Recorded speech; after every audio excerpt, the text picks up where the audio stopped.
Welcome back to the CRC Review Podcast. Before we begin, I want to send best wishes to President Donald Trump and First Lady Melania Trump as they deal with coronavirus. Hoping for a speedy recovery for both as well as all Americans currently fighting the virus. This past week, American voters experienced the first of three scheduled presidential debates between President Donald Trump and former Vice President Joe Biden. In this first debate, the contestants discuss their respective records, views on the Supreme Court, plans for COVID-19, their economic plans, race and violence, and the integrity of the election. The goal for every campaign is that their candidate sticks to talking points. The actual answers to questions asked is not really essential. Stick to talking points counterattacks. Do not need to gain ground. Just don't lose ground. During the first debate, answering the questions was not something either candidate had on their agenda. Letting the other answer was not either. Listening to the moderator was not even considered. Not a great showing for either candidate. Not a great showing for the American voter. Just an opportunity for each to make their accusations to the face of their opponent. Afterwards, Joe Biden asked if President Trump knows what Americans are going through. Many people wonder if Joe Biden knows what day it is. Much is being made of how Chris Wallace handled his role as moderator. Going forward, maybe the structure should change to focus less on the moderator and more on the topics. An idea would be allowing each candidate to give 2 minutes on the selected topic, without a question from the moderator. Rather they simply go back and forth countering each other. Therefore, eliminating the issues of what was asked, there should not be any disagreement whether President Trump has the right to nominate a replacement to the Supreme Court.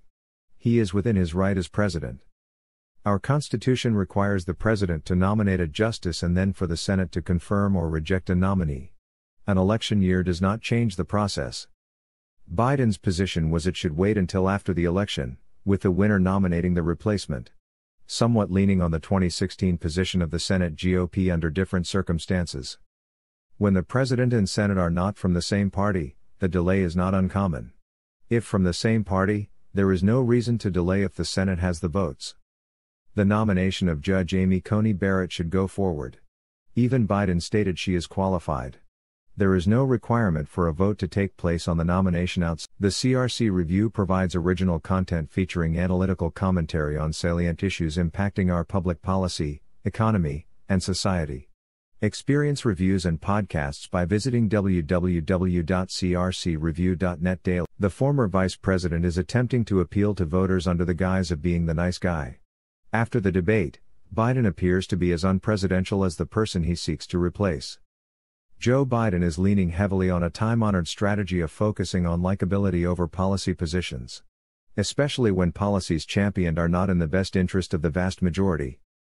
Joe Biden did not win the Democratic nomination on policy merits. He did not really have any of his own. He leaned heavily on President Obama's legacy, who did not really seem to trust Biden. If our collective memory recalls, Biden was almost replaced on the 2012 Democratic ticket by then Secretary of State Hillary Clinton. Luckily for Biden, they went forward with him. Rather, he defeated the other prospects by claiming he is the best candidate able to defeat Trump because he is not emboldened by a radical left agenda. Unfortunately, much of that radical left agenda is emboldened to his platform and his party's platform.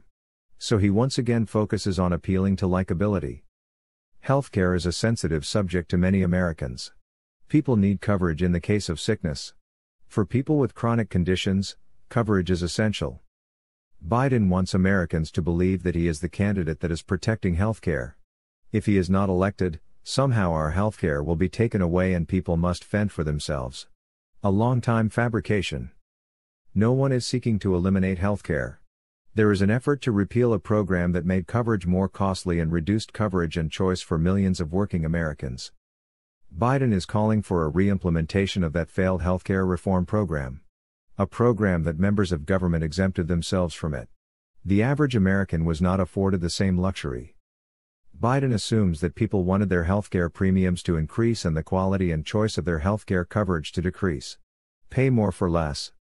Biden did not protect millions of working Americans from losing coverage they liked and could afford while serving as vice president. Why should we think now would be any different? President Trump decided it was better to bring pressure to Joe Biden and demonstrate Biden's inability to stand up to pressure, which he successfully proved that his opponent wilts under pressure. Unfortunately, Trump missed many opportunities to counter the false platitudes that are a staple of the Biden campaign. The aggression let many of Biden's quips go unanswered.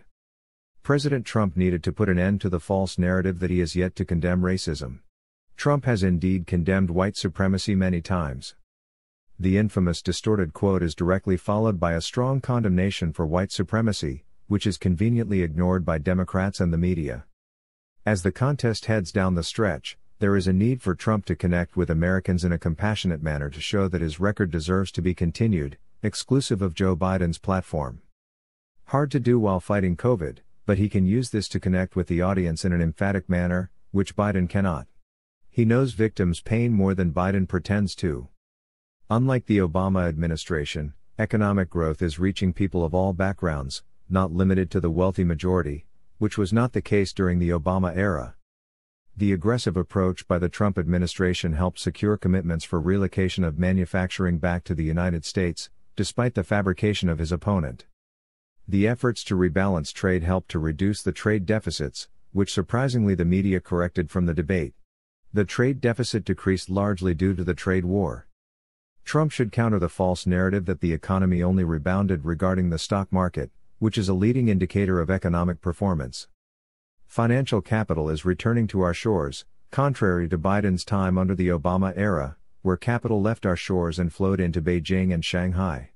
New York City lost its longtime lead as the top destination for investment under the Obama years.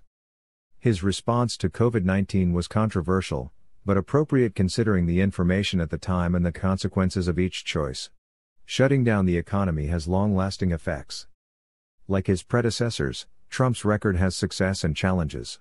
The problem is his style of dealing with the press and combative nature shape a perception of him that some cannot get past. The CRC Review provides original content featuring analytical commentary on salient issues impacting our public policy, economy, and society. Experience reviews and podcasts by visiting www.crcreview.net daily. Generally, I do not support politicians that base their campaigns largely on likability, rather than record. Our politics need to be more about what policies will be implemented rather than false debates over likability. Likability does play a role, but many place too great of importance to it. Many far left of center politicians use this tactic to cover agendas that voters vehemently disagree with once the candidate is in office. For a politician that spent almost half a century in government, Biden leans heavily on his 8 years as vice president, taking credit for actions not really attributable to him. Biden is doing his best to not discuss policy much, rather focusing on political attacks. The agenda he is backing, whether he realizes it or not, is not the proper prescription for our future. Based on his performances and gaffes, it is hard to not to believe that Joe Biden is a Trojan horse in waiting, as Kamala Harris and others in the Democratic fringe left will flex their political muscles. He could not stand up to Trump. He could not stand up to them during the primaries. Biden likes to talk, but not much of what he says is accurate, and he is often a liability than an asset. President Trump also has an issue with speaking or tweeting too much, but he does need to counter a media that purposefully distorts him and has a clear agenda against him.